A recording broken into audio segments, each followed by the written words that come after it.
नमस्कार, मैं पूर्वा सिंह। TNN 24/7 में आपका स्वागत है। आज एक बार फिर एक नई मूवी का रिव्यू लेकर हम आपके सामने प्रस्तुत हुए हैं। कहते हैं उम्मीद एक अच्छी चीज़ है, शायद सबसे अच्छी भी, और अच्छी चीज़ें कभी मरती नहीं हैं। Hope is a good thing, may be the best of things and no good thing ever dies. ये डायलॉग है 1994 में आई फिल्म द शॉशैंक रिडेम्पशन का। The Shawshank Redemption Frank Darabont ने निर्देशित करी है और इस फिल्म में जो मुख्य किरदार में हैं वो टिम रॉबिन्स और मॉर्गन फ्रीमैन है। जी हाँ, वही मॉर्गन फ्रीमैन जिन्होंने द डार्क नाइट में लूशियस का किरदार निभाया था। अब अगर फिल्म की बात करें तो फिल्म एक ऐसे किरदार एंडी डुफ्रेन नाम के किरदार के इर्द गिर्द घूमती है जो एक बैंकर होता है, जिसे उसकी पत्नी और उस पत्नी के बॉयफ्रेंड के मर्डर केस में जेल हो जाती है। और उस जेल में रहकर वो किन समस्याओं का सामना करता है, किन सर्कमस्टांसेस में रहता है और किस तरह से वो फिर भी होप नहीं छोड़ता है।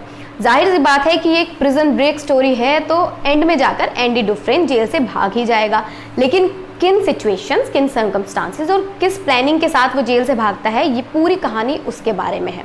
अब अगर हम फिल्म की बात करें तो फिल्म में ट्विस्ट कहाँ आता है? फिल्म में ट्विस्ट वहाँ आता है जब वार्डन को पता चलता है कि एंडी डुफ्रेन एक वेल नोन बैंकर है। तो इसी का सहारा लेकर वो अपने जितने भी काले कारनामे, जितने भी पैसों का फेरबदल और करप्शन का जो काम होता है वो सब एंडी डुफ्रेन के माध्यम से करवाता है। एंडी डुफ्रेन भी इसका फ़ायदा लेकर जेल में कुछ रिफॉर्म करवाता है, जैसे कैदियों के लिए लाइब्रेरी स्टार्ट करवाना हो, फिर चाहे वो डिप्लोमा कोर्सेज स्टार्ट करवाना हो या फिर उनके एंटरटेनमेंट के लिए म्यूज़िक का एक कॉर्नर बनवाना हो। ये सब काम एंडी डुफ्रेन करवाता है वार्डन के थ्रू, और जाहिर सी बात है कि वार्डन भी इसके लिए हाँ कर देता है, क्योंकि एंडी डुफ्रेन को उसके सारे काले कारनामों के बारे में पता होता है।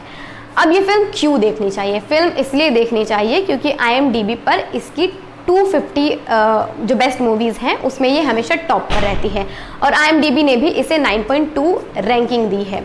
हालांकि मॉर्गन फ्रीमैन अपने एक इंटरव्यू में बताते हैं कि जब ये फिल्म रिलीज़ हुई थी तब ये ज़्यादा फेमस नहीं हो पाई थी और ज़्यादा इसे पॉपुलैरिटी नहीं मिली थी, लेकिन जैसे ही टाइम टू टाइम गुजरता गया और जिस तरह से अब आकर अगर हम देखें तो ये one of the best movies है। मॉर्गन फ्रीमैन की अगर मैं बात करूं तो ये उनका सबसे ज़्यादा अच्छा काम अगर हम कहें तो गलत नहीं होगा। फिल्म में अच्छी बातें क्या हैं? फिल्म में अच्छी बातें ये हैं कि एंडी डुफ्रेन के चेहरे पे जो इनोसेंस रहती है पूरे टाइम में, पूरे 2 घंटे की लगभग मूवी है, इस पूरे 2 घंटे में जो उनकी इनोसेंस है एंडी डुफ्रेन की, वो स्क्रीन पर दर्शकों को बांधे रखती है। और चूंकि ये एक नरेशन स्टोरी है जिसको नरेट रेड ने करा है, यानी मॉर्गन फ्रीमैन ने करा है, तो ये और भी ज़्यादा अच्छी लगती है। ये फिल्म लॉकडाउन में मुझे लगता है देखनी चाहिए, इसलिए देखनी चाहिए कि जिस तरह से जिस डिप्रेसिंग चीज़ों का हम अपने इर्द गिर्द जो हमारी सब चीज़ें हो रही हैं और जिन सिचुएशन से हम लोग सामना कर रहे हैं, उसमें ऐसे फिल्म, इतनी पॉजिटिव फिल्म्स हमें एक होप देती हैं और हमें ये बताती हैं कि हमें एंड तक भी, एंडी डुफ्रेन का जो किरदार है वो हमें यही सीख देता है कि हमें एंड तक भी होप नहीं छोड़नी चाहिए। इसीलिए मुझे लगता है कि ये मूवीज़ आपको लॉकडाउन के दौरान देखनी चाहिए। ये मूवी क्रिटिक के आधार पर भी और वैसे भी नॉर्मल भी अगर हम इसे देखें एंटरटेनमेंट पर्सपेक्टिव से भी, तो भी ये movie one of the best movies है। ये मूवी एक नॉवल, स्टीफन किंग नाम के एक राइटर हैं, उनकी एक नॉवल है द शॉशैंक रिडेम्पशन नाम से ही, वो ये पूरी फिल्म उसी नॉवल पर बेस्ड है। तो आप इस मूवी को Amazon प्राइम पर देख सकते हैं, नेटफ्लिक्स पर देख सकते हैं, इंटरनेट पे कहीं भी आपको ये मूवी मिल जाएगी। कंटेजियन मूवी का रिव्यू जब हमने किया था तो उसमें कुछ लोगों ने पूछा था कि क्या ये हिंदी में है। कंटेजियन तो नहीं हिंदी में थी, but the Shawshank redemption Hindi में भी है, इंग्लिश में भी है और अदर लैंग्वेजेस में भी है, तो आप इसे देख सकते हैं। बाकी इस मूवी को ज़रूर देखिए, ये one of the best movies है।